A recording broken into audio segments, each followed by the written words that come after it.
Entonces, los órganos que tiene el tubo digestivo empiezan desde la boca en la cavidad oral.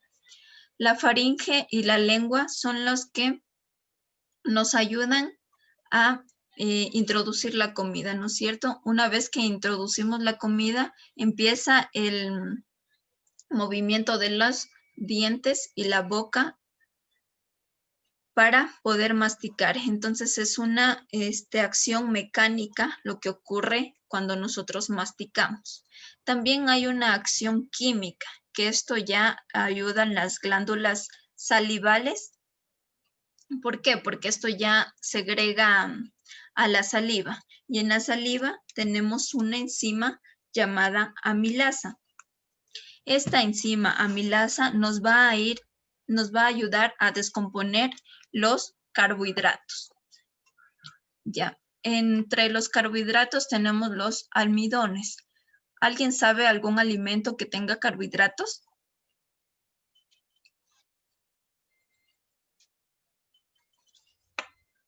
Los alimentos que tienen carbohidratos son los que tienen o llevan harina, ¿ya?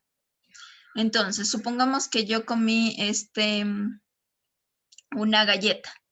Esa galleta yo la puedo escupir, lo pongo en un vaso de agua y le pongo una tinta llamada yodo y va a identificar al carbohidrato, al almidón que se encuentra en esa galleta. Entonces va a dar una coloración oscura, una coloración negra. Si yo coloco en otro vaso una galleta, pero ya no triturada con mi boca, sino con mis manos o con cualquier otro objeto, le coloco agua y pongo el mismo colorante, ese vaso se va a mantener oscuro, mientras que en el otro vaso, donde está la galleta que yo mastiqué, va a empezar a aclararse. ¿Por qué? Porque las enzimas van a ser activadas y van a ir destruyendo a este almidón. Entonces, como ya está destruyendo este almidón, ya no hay almidón que el identificador lo tinture, lo identifique, va perdiendo esa coloración azul. ¿Ya?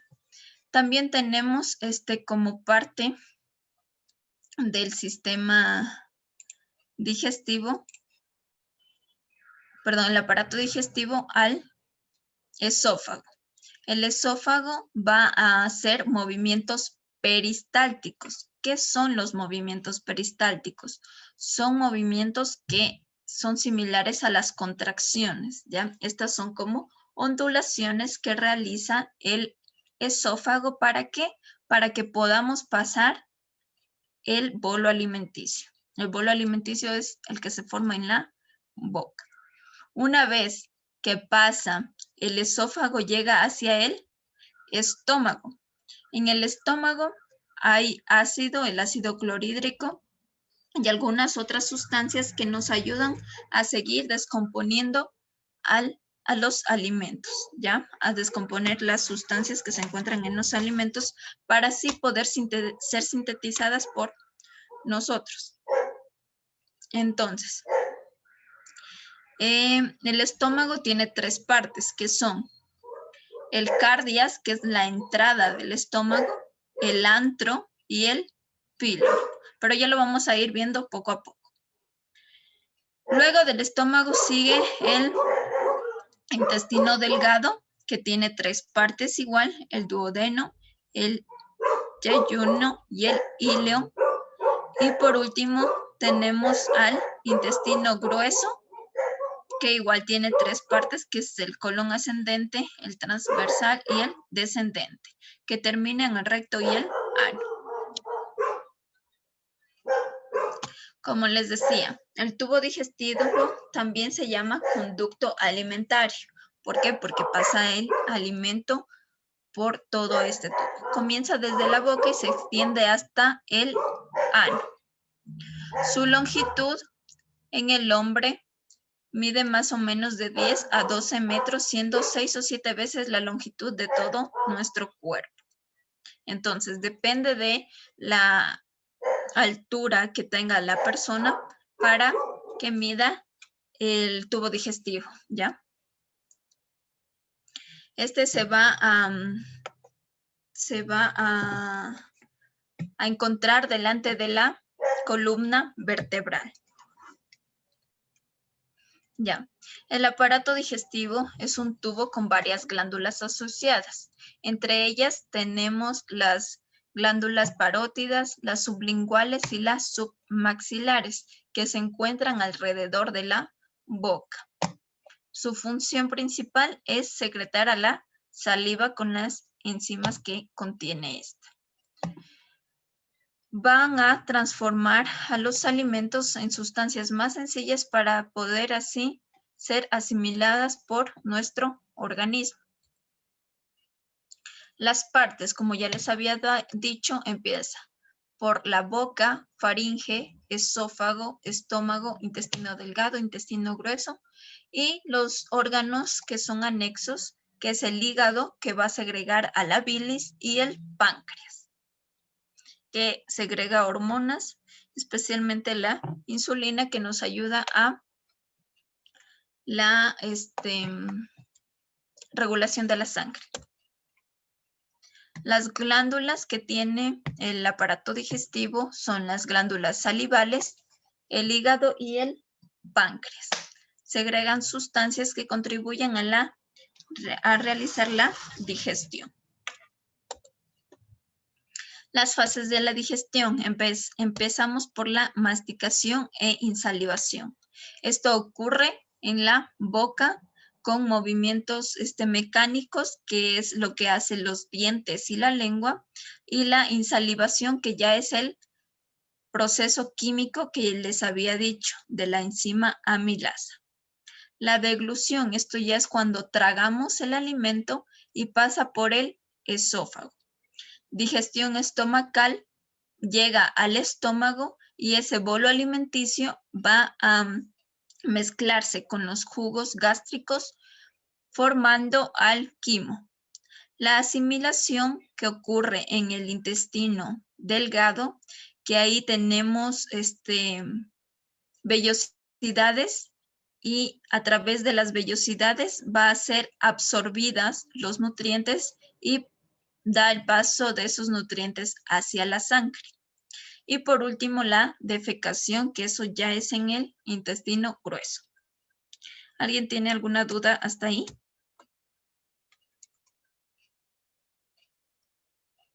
¿No? No. Continuamos. Entonces, en la boca va a ser lo que empieza la digestión, con los dientes, que son los que trituran los alimentos, y las secreciones de las glándulas salivales. ¿Cuál es la enzima que se encuentra en la saliva, señorita Gisela?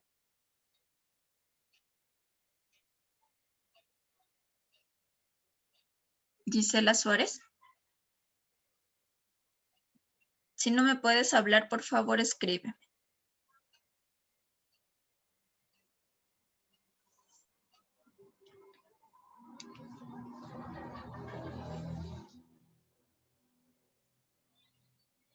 Gisela Suárez no está.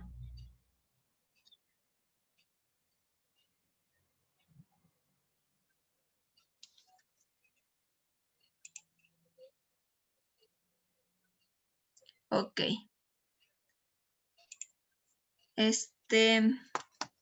Edilma.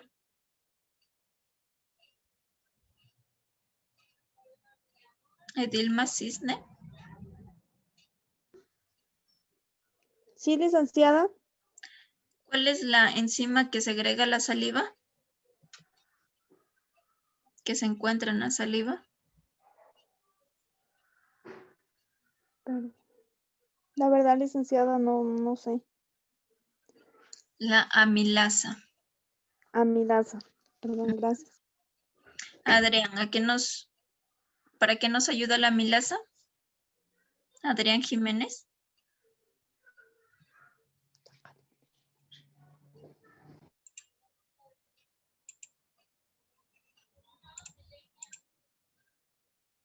Adrián, si no puedes hablarme, me escribes, por favor.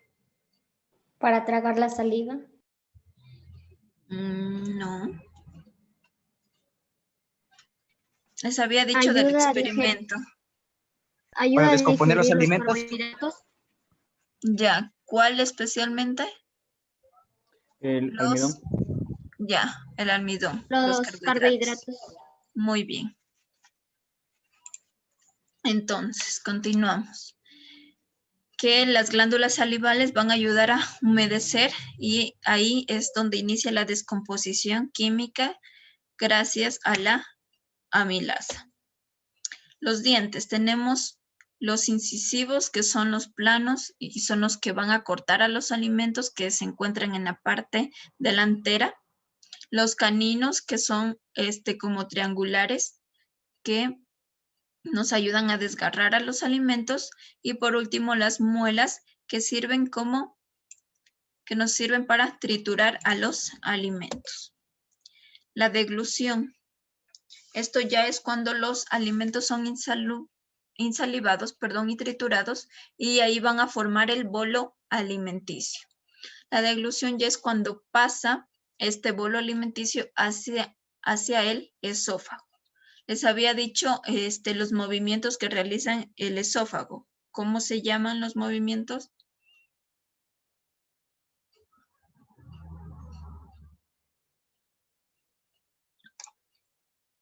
Que son parecidos a contracciones, les había dicho.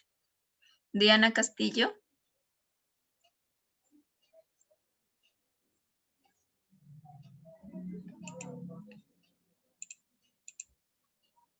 Diana.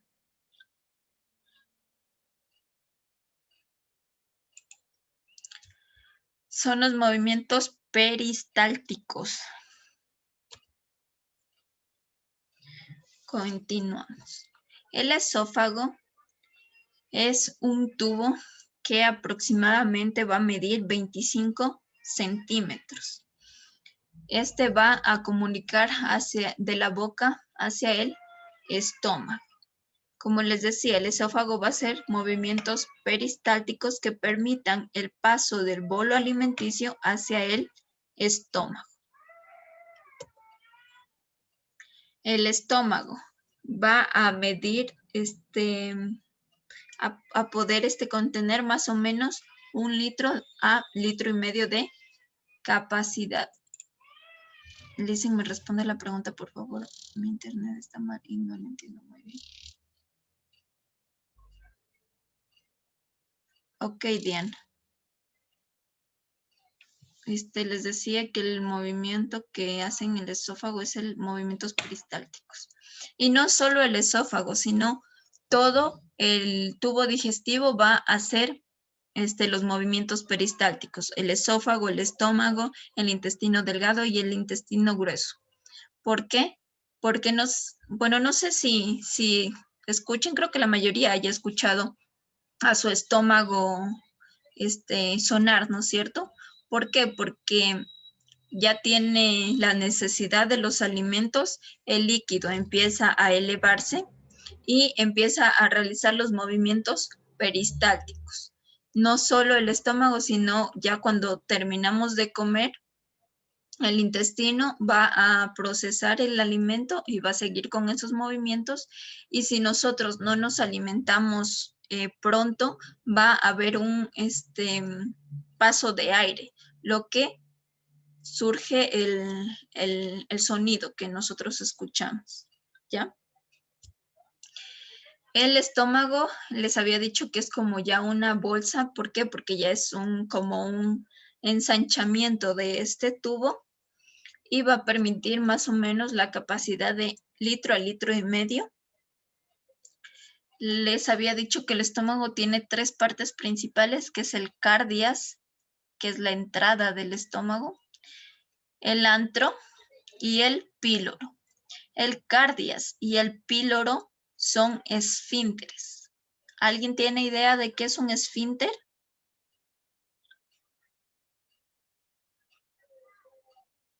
¿Nadie? Un esfínter es como una puerta que permite el ingreso o la salida de las sustancias. Entonces, la puerta de aquí, llamada cardias, va a permitir el ingreso de los alimentos. ¿Qué pasa si esa puerta no cierra bien? ¿Qué sucede con el líquido que está acá adentro? Se desborda. Ya se desborda. ¿Y hacia dónde se va a desbordar si esta puerta está abierta? Hacia el esófago. Y como acá tenemos ácido, Esófago. muy bien, como acá tenemos ácido, va a irritar el esófago, produciéndonos una acidez, ¿ya?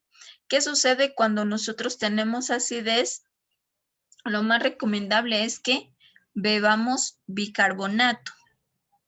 ¿Para qué? Porque el bicarbonato es una sal que va a neutralizar esa acidez, reduciendo los hidrógenos. ¿Por qué? Porque un ácido tiene hidrógenos. Para ser ácido necesita tener hidrógenos. Entonces, para yo reducir esos hidrógenos necesito una sal, una base. Ya, entonces eso va a reducir la acidez estomacal, el bicarbonato de sodio. ¿Ok? Continuamos. La digestión estomacal. Esto ya es lo que ocurre en el estómago. Cuando el alimento entra a la boca, en la boca es ensalivado, masticado, se forma, ¿cómo se llama? Lo que se forma en la boca. Bolo alimenticio. El bolo alimenticio es los alimentos con la saliva, ¿ok? Pasa ese bolo alimenticio por el esófago, llega al estómago y en el estómago ocurre ya que se mezcla con los jugos gástricos. Cuando se mezcla esto con los jugos gástricos, se convierte en el quimo, ¿ok? Primero, los alimentos pasan a la boca, se forma el bolo alimenticio, pasan por el esófago hacia el estómago y se forma el quimo. Intestino delgado. El quimo sale del estómago a través del píloro. ¿Cuál es el píloro?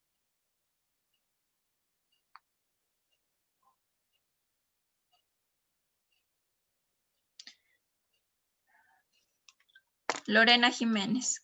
¿Cuál es el píloro?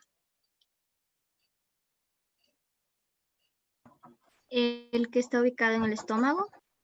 Ya es la salida del estómago. Muy bien. Gracias, Lorena. Entonces, el píloro va a conectar al estómago con el intestino delgado. ¿Por qué? Porque el duodeno es la primera parte del intestino delgado. El intestino delgado igual va a tener tres partes, que es el duodeno, el yeyuno y el ileo. En el intestino delgado les había dicho que existen vellosidades. Estas vellosidades van a ayudarnos a la absorción de las sustancias. En el duodeno, el quimo se mezcla con jugos intestinales, bilis, que segrega el hígado y el jugo pancreático y se forma una sustancia llamada quilo. Vamos a recordar. El alimento ingresa a nuestra boca, se mezcla con la saliva y nosotros lo masticamos. Zuli, ¿cómo se llama lo que se forma en la boca? Zuli Jiménez, supongo que es.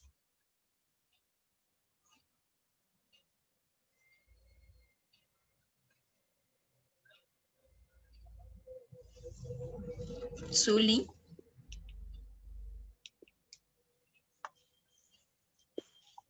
¿Alguien que le quiera ayudar?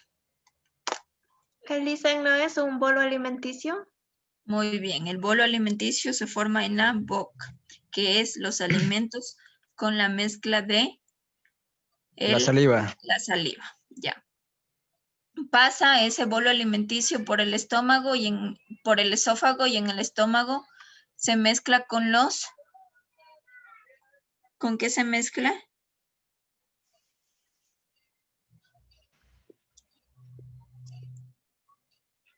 ¿Qué hay en el estómago?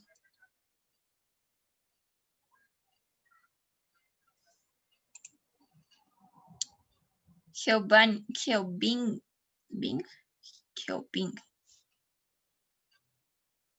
Dicen, se mezcla con el jugo gástrico. Muy bien. ¿Y qué forma? Se mezcla con el jugo gástrico. Ahí se ¿no? forma el kilo. Quimo. Quimo. Muy bien, el Quimo. quimo. Sí. Ahora, el quimo pasa por el duodeno, llega al intestino delgado. Ahí se mezcla con los jugos intestinales, la bilis y jugo pancreático. ¿Y se forma? El kilo. Muy bien. El kilo. Y hasta ahí está formado como la papilla, ¿no es cierto?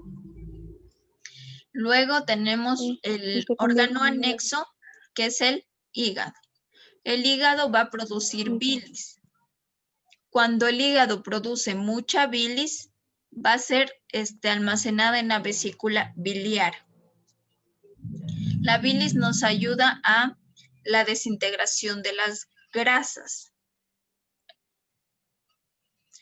Como el ejemplo que les había puesto acá, que la bilis ayudan a desintegrar las grasas como los detergentes disuelven a las grasas del sartén. Entonces, ¿qué sucede cuando nosotros consumimos mucha grasa?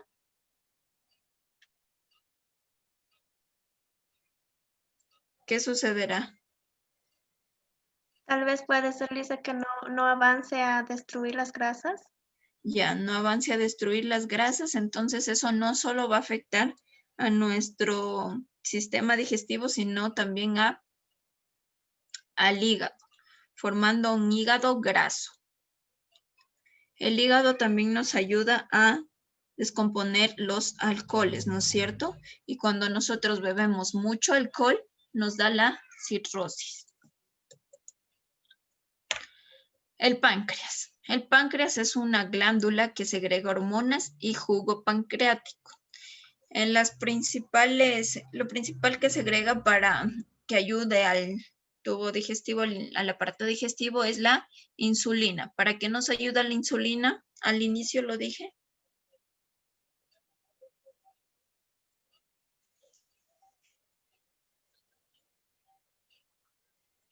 A regular el azúcar, ¿ya? El páncreas segrega insulina que nos ayuda a regular el azúcar. La absorción. En el interior del intestino delgado van a existir las vellosidades intestinales. A través de estas vellosidades va a ser absorbidas los nutrientes hacia la sangre. ¿Y qué creen qué célula de la sangre es la encargada de transportar los nutrientes hacia todas las células?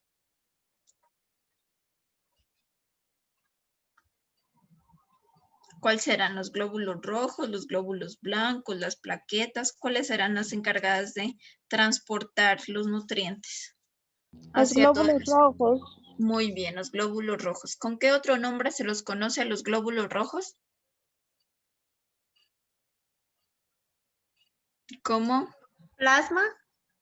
No. Como eritrocitos.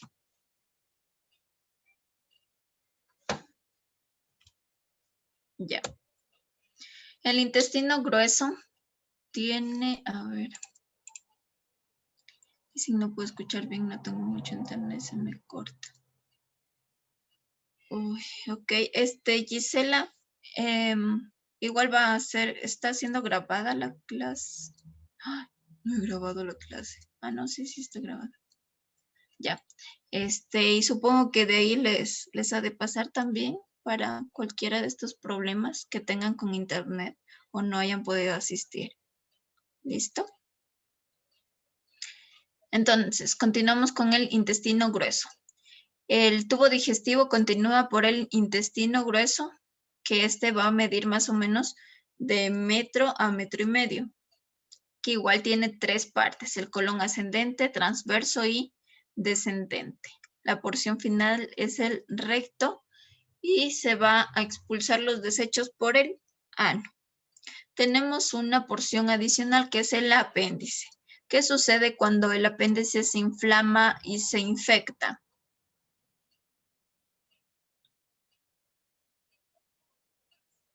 ¿Alguien ha escuchado sobre el apéndice? Que se puede reventar. Ya, nos puede dar una apendicitis, ¿no es cierto? Apendicitis, sí. Y esto nos puede, si se revienta, nos puede provocar la muerte. Pero si se inflama y se es atendido a tiempo, la pueden extraer y así salvarnos la vida. Muy bien, entonces recordemos un poco. ¿Cuáles son las partes del estómago? Lorena. El antro, Ya, el píloro muy bien, y el cardias. excelente. Gracias. Geoping.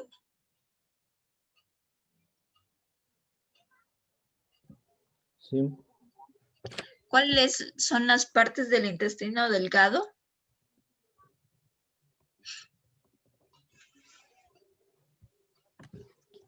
Las partes del intestino delgado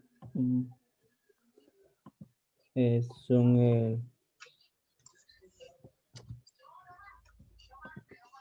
el colon descendiente, el enzima, el recto y el ano. Eso es del intestino grueso. Del intestino delgado, ¿recuerdas?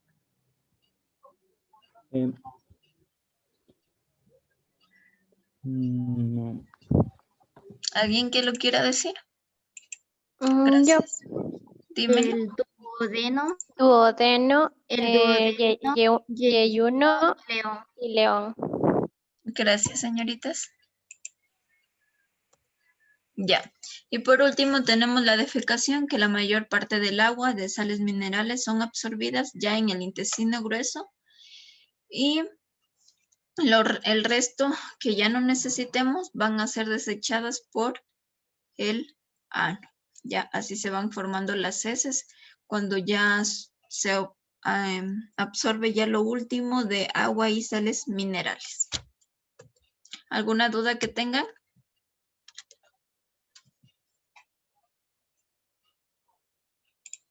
¿No? Les pregunto No les yo. ¿No quieren que les pregunte? ¿O no tienen dudas? A ver, vamos. ¿Se fue? Adrián Jiménez, Dígame. háblame de el hígado. El hígado produce la bilis que se almacena en una vesícula biliar. ¿Ya para qué nos sirve la bilis?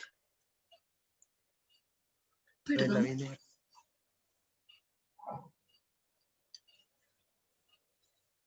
Para limpiar las grasas. Ya para desintegrar Para, las grasas. sí, desintegrar las grasas.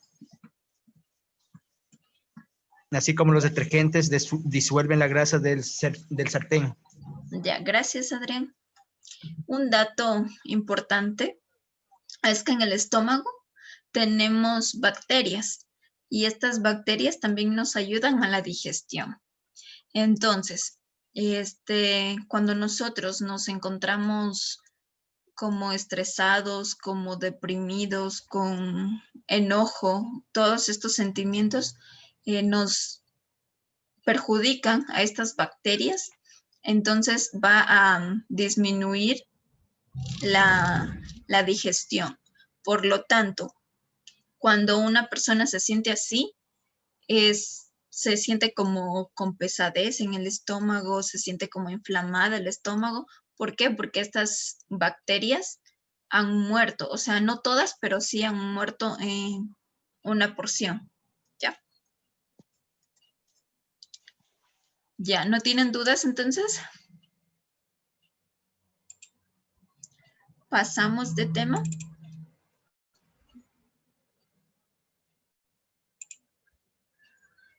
A ver, pasamos al siguiente tema que no se abre.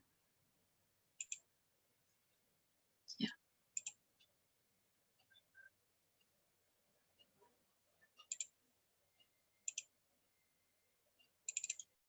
Ya. El siguiente tema es el sistema inmune.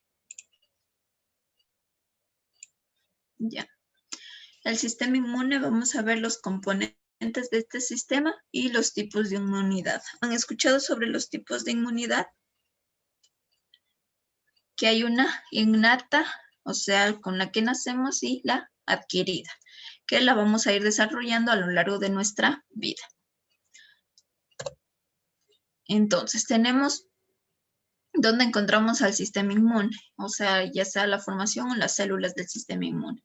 Tenemos que es el ganglio linfático. El ganglio linfático podemos encontrarlos en las axilas, abdomen, tórax, ingle.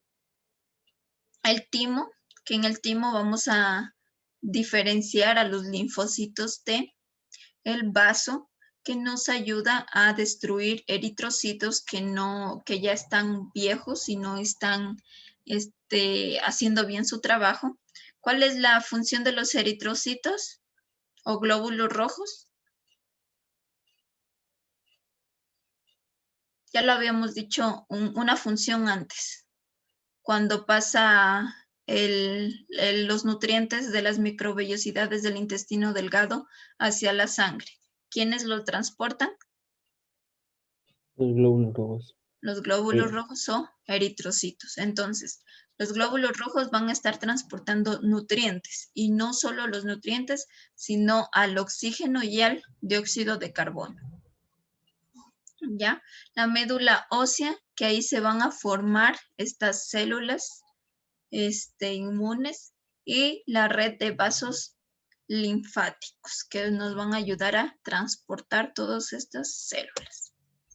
Entonces, los componentes del sistema inmune tenemos la adenoides, que estas son dos masas de tejido linfoide que las vamos a encontrar en el orificio interno de las fosas nasales, encima del paladar, o sea, en el techo del naso faríngeo. La médula ósea roja, como ya les había dicho, esta va a ser encargada de elaborar las defensas inmunitarias. O sea, ahí se va a producir la sangre. Y la sangre tenemos los glóbulos rojos, los glóbulos blancos y las plaquetas. ¿Con qué otro nombre lo conocemos a los glóbulos blancos?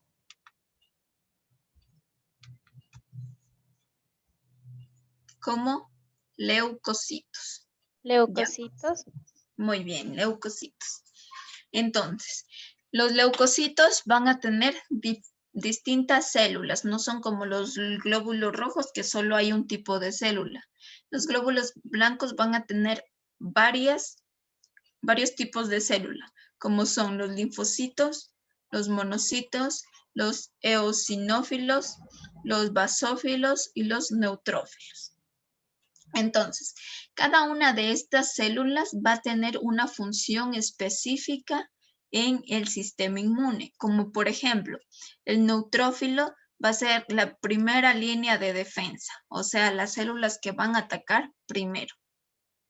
Luego tenemos que va a seguir los linfocitos T con ayuda de los linfocitos B. Los linfocitos B van a ser los que nos ayuden a elaborar sustancias para defender a nuestro cuerpo. Los linfocitos T van a combatir junto con los neutrófilos. Y si ellos no pueden, con todos estos virus y esas bacterias que entraron hasta nuestro organismo, ya van a dar respuestas inflamatorias, respuestas alérgicas, los eosinófilos, los basófilos o los monocitos que van a estar ahí ayudando a todos a combatir todas estas virus y bacterias que ingresaron a nuestro cuerpo. Muy bien. En la médula ósea se va a encontrar en los huesos largos, como por ejemplo el fémur. Los ganglios linfáticos, estos van a tener la forma de un frijol que van a formar agrupaciones. Como les decía, estos se van a encontrar en el cuello, axila, ingle, tórax y abdomen. Las más conocidas van a ser las del cuello. ¿Por qué? Porque ahí están las amígdalas. ¿A alguien se le ha inflamado las amígdalas? ¿Ha sufrido de infección a las amígdalas? ¿No? Bueno. Entonces, los ganglios linfáticos también están especialmente diseñados para retener a los antígenos para que puedan actuar los linfocitos y así dar una respuesta inmune. Entonces, cuando ya entran los virus y las bacterias a nuestro organismo, en los ganglios linfáticos van a ser retenidos. ¿Para qué? Para que ahí empiece, por decir, la batalla, ¿ya? Tomen al sistema inmune como un ejército que está dispuesto a luchar por nosotros. Entonces, los soldados que van a ir primero van a ser los neutrófilos, junto a los linfocitos T, que los linfocitos T van a ser los que identifiquen y ataquen a los virus, ¿ya? Los linfocitos B son los que van a dar, por ejemplo, las armas. ¿Por qué? Porque los linfocitos B van a ser anticuerpos para atacar a los antígenos. Ya, aquí tenemos los ganglios linfáticos, como son las amígdalas que están en el cuello, el timo, los nódulos linfáticos que se encuentran en las axilas, el vaso, el apéndice y médula ósea. Aquí en la imagen podemos observar el ganglio linfático inflamado de uno normal. Ya cuando el ganglio linfático que se encuentra acá por el cuello se inflama, cuando son niños es cuando se inflama más este ganglio linfático y se lo conoce como la papera. ¿Algunos le han dado papera? ¿No? ¿Alguien sabe con qué remedio casero curan la papera?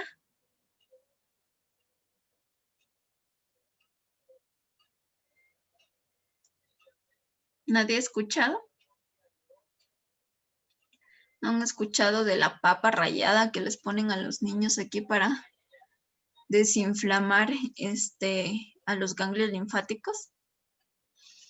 Bueno. Sí, licenciada. ¿Sí han escuchado sobre eso? ¿Sí? ¿No les ha dado? ¿No Sí. conocen a alguien de qué les ha dado? A mí me dio de niña y me pusieron papa en todo el cuello, toda la cara. Me amarraron con papas. A ver, el vaso. Como les decía, el vaso se va a encontrar en el abdomen. Aquí tenemos la localización del vaso y es el que nos va a ayudar a capturar y destruir a los eritrocitos viejos. ¿Qué son los eritrocitos? Adrián.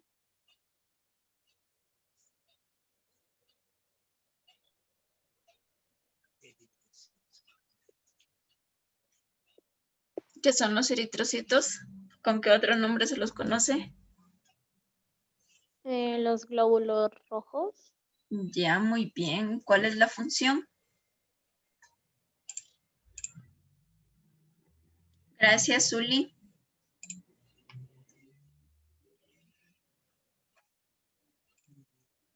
Transportan los nutrientes. Ya, muy bien, Zuli. ¿Qué más transportan los glóbulos rojos? Dicen transportan el oxígeno. El oxígeno en los bien. pulmones. Ya, y otra cosa también transportan. El dióxido de carbono. Ya, entonces, ¿qué pasa cuando un eritrocito no está funcionando bien, no está transportando bien al oxígeno y al dióxido de carbono o a los nutrientes? Va a ser destruido ¿por quién? Por el vaso. Vaso. Muy bien. El timo. El timo es un órgano linfoide que va a su función va a ser que ayude a la maduración de los linfocitos T. Ahí van a madurarse y a diferenciarse los linfocitos T.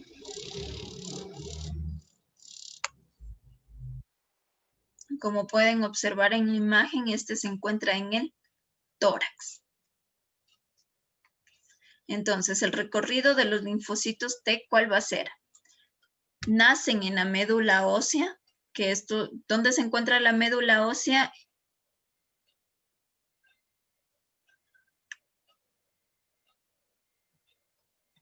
¿En qué parte del cuerpo se encuentra la médula ósea, Lorena? Ay, Gracias, Diana.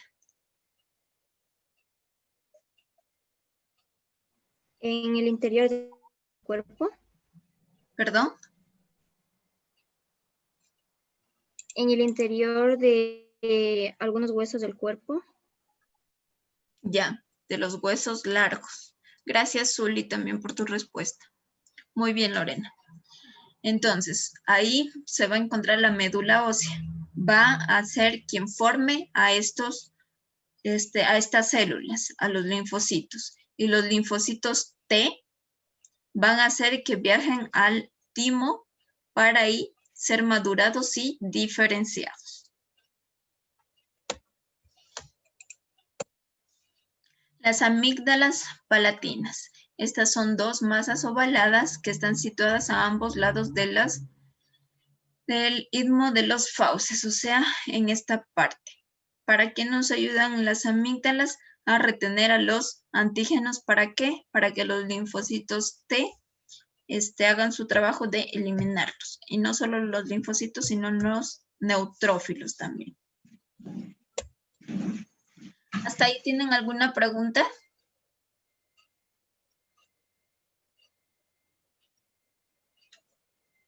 ¿No? Continúo. no. Las placas de Peyer. Ya. Son cúmulos de tejido linfático. Estas van a estar recubriendo por mucosa. Se van a encontrar en el duodeno. ¿Cuál es perdón, en el ilion terminal? El ilion, ¿parte de qué órgano es?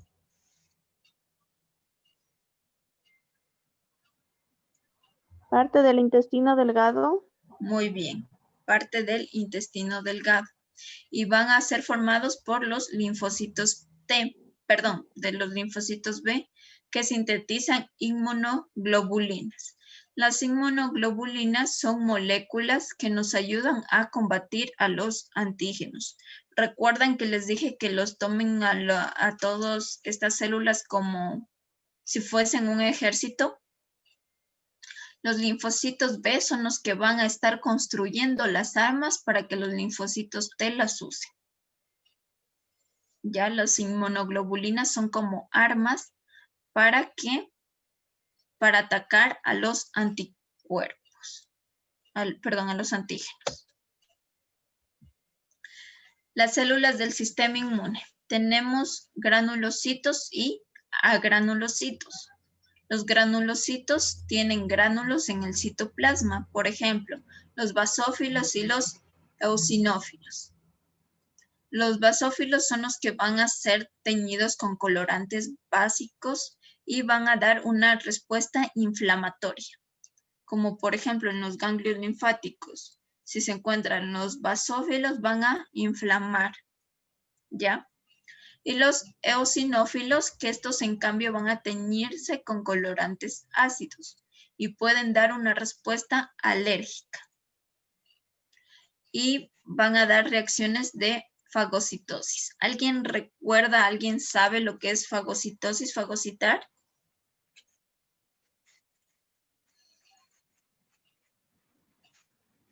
¿No? Fagocitar es englobar algo, encerrarlo para luego ser expulsado. ¿Ya? Y tenemos también a los neutrófilos, que estas igual van a ser células fagocíticas, o sea que van a encerrar al virus en una como membrana, en una cápsula, y para ser liberados. Por lo general, son liberados mediante estornudos, mediante la tos, el sudor. Ahí se van a estar eliminando estos virus, siendo las más numerosas e importantes de la respuesta inmunitaria. O sea, como los neutrófilos son mucho más numerosos que las otras células, son los que van a atacar primero, junto a los linfocitos T. Los agranulocitos son gránulos van a tener gránulos en el citoplasma. Como por ejemplo, tenemos a los monocitos, que estos igual van a fagocitar microorganismos o restos celulares. Los linfocitos, que ya los había mencionado, que hay B y T, que los B van a producirse y madurarse en la médula ósea, y los T van a producirse en la médula ósea, pero se van a madurar en el timo. ¿Ya? ¿Alguna duda que tengan hasta ahí, jóvenes?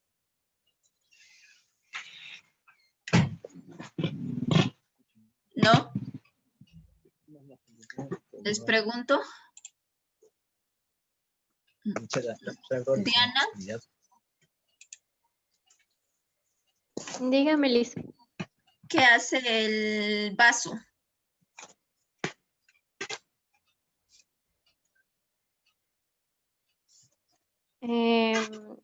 Filtraba y destruye las células sanguíneas viejas. Ya, las que no hacen bien su trabajo. Muy bien, gracias. Edilma.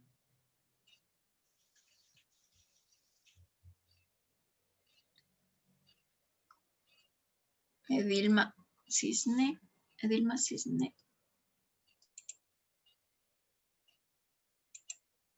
Sí, Lice. ¿Qué sucede en el timo? ¿Qué sucede? ¿Y dónde se encuentra localizado? Ay, Lice.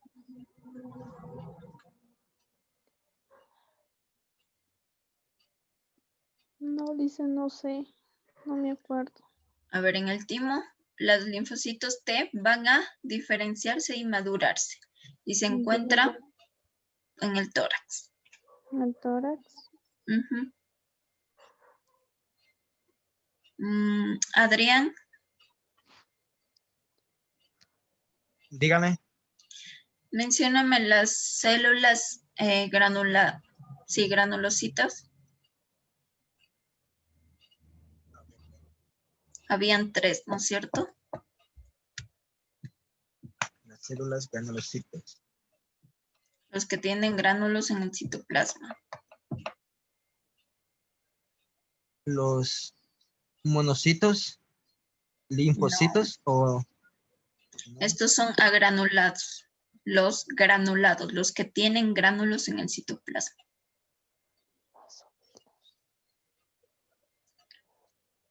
A ver, si no.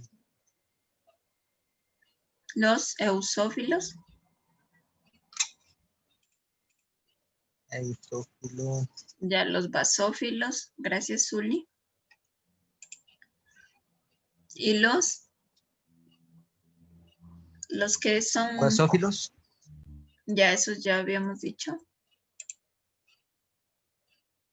Gracias, Los Zuli. neutrófilos. Muy bien, los neutrófilos. Ya, y los agranulocitos, que son los monocitos, los linfocitos y las células asesinas o células NK. Son conocidas así, ¿por qué? Porque ellos van a estar destruyendo a las células de nuestro cuerpo que han sido infectadas, como por ejemplo, a una célula de nosotros se infectó con un virus y está contraatacando, por así decirlo. Está atacando a nuestro cuerpo mismo. Las células asesinas son encargadas de matar a esta célula. ¿A ustedes les gusta el anime? No, ¿No? ¿A nadie le gusta?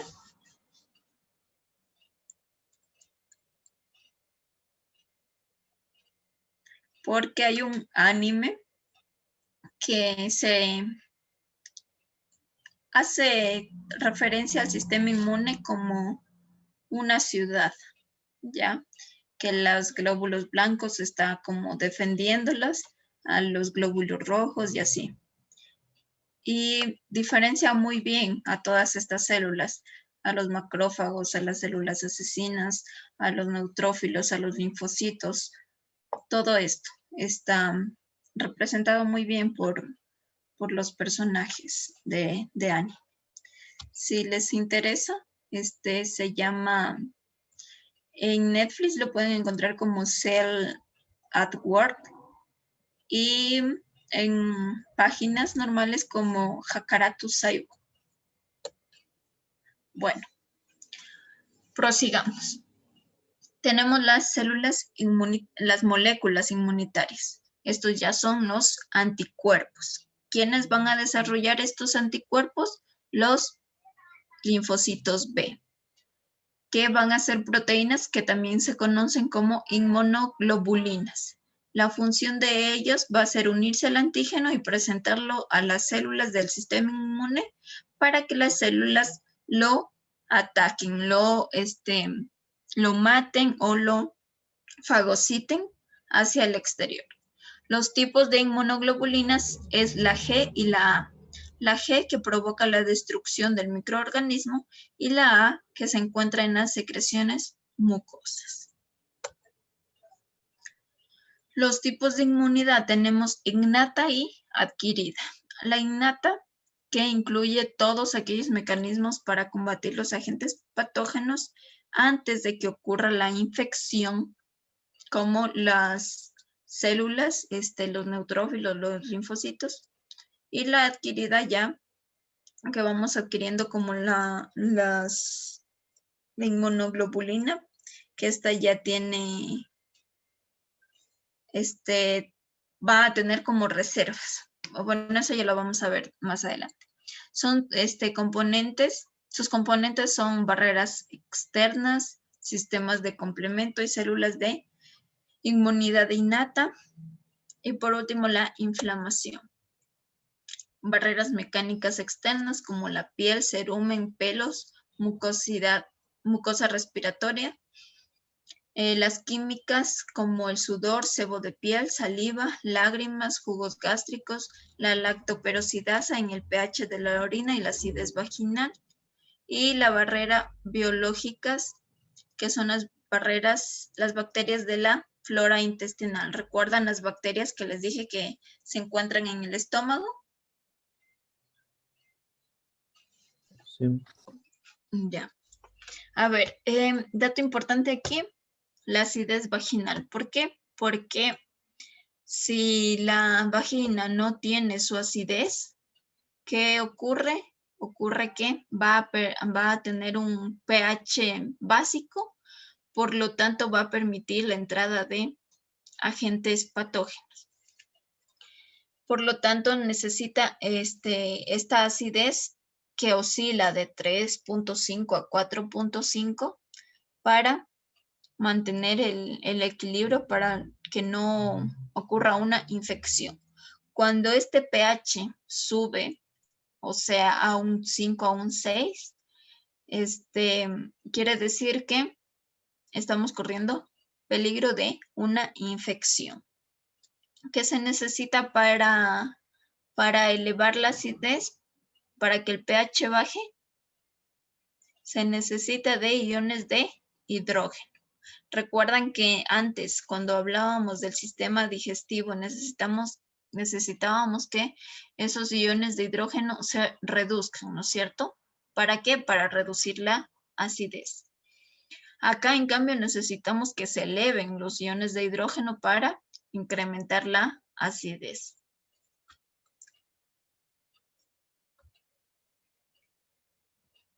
Y acá tenemos la imagen de la piel, que es una barrera externa. ¿Qué sucede cuando nos cortamos? Dejamos esa barrera externa libre y entran los virus y las bacterias. En el anime que les decía, igual representan a las bacterias. Hay capítulos de cortes, hay capítulos de gripe, capítulos de cáncer y así. Pero todo muy bien representado y es muy interesante verlo. Ya, la inmunidad adaptativa. Tenemos que es la respuesta inmune específica que se provoca la formación de una respuesta contra un patógeno en particular. O sea, que supongamos que a mí ya me dio la gripe, que yo no tomé nada para la gripe, que solito me curé. ¿Por qué me curé solo? Porque mis linfocitos B hicieron inmunoglobulinas, o sea, anticuerpos para atacar a este antígeno. Por lo tanto, estas inmunoglobulinas van a quedar guardadas, va a tener una memoria inmunológica.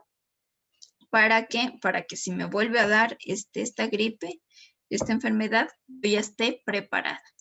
Y así pasa con la varicela, me parece que es que solo te da una vez en la vida. ¿Por qué? Porque ya tienes las reservas, ya tienes las inmunoglobulinas que atacan si vuelve este virus. O sea, ya no deja que brote esta enfermedad. Puedes tener el virus, pero ya no va a brotar. Entonces, va a garantizar un periodo de protección o inmunidad a la reinfección. Ya no puedes reinfectarte. Claro, siempre y cuando estas inmunoglobulinas sean efectivas. ¿Por qué? Porque hay enfermedades que vuelven a darte, pero no todas, ¿ya?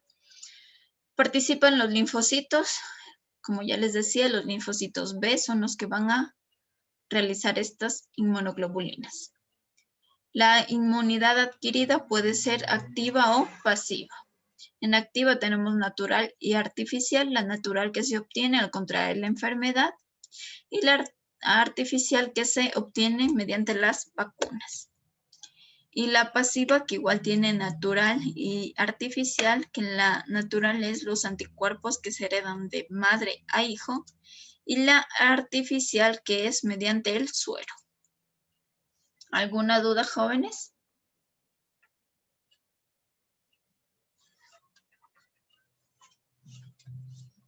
¿Tienen dudas? Les pregunto yo.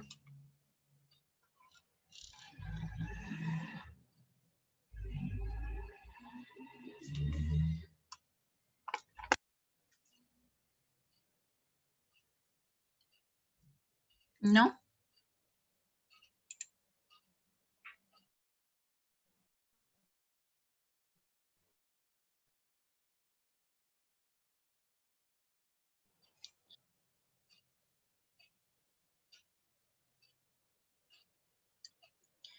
Bueno,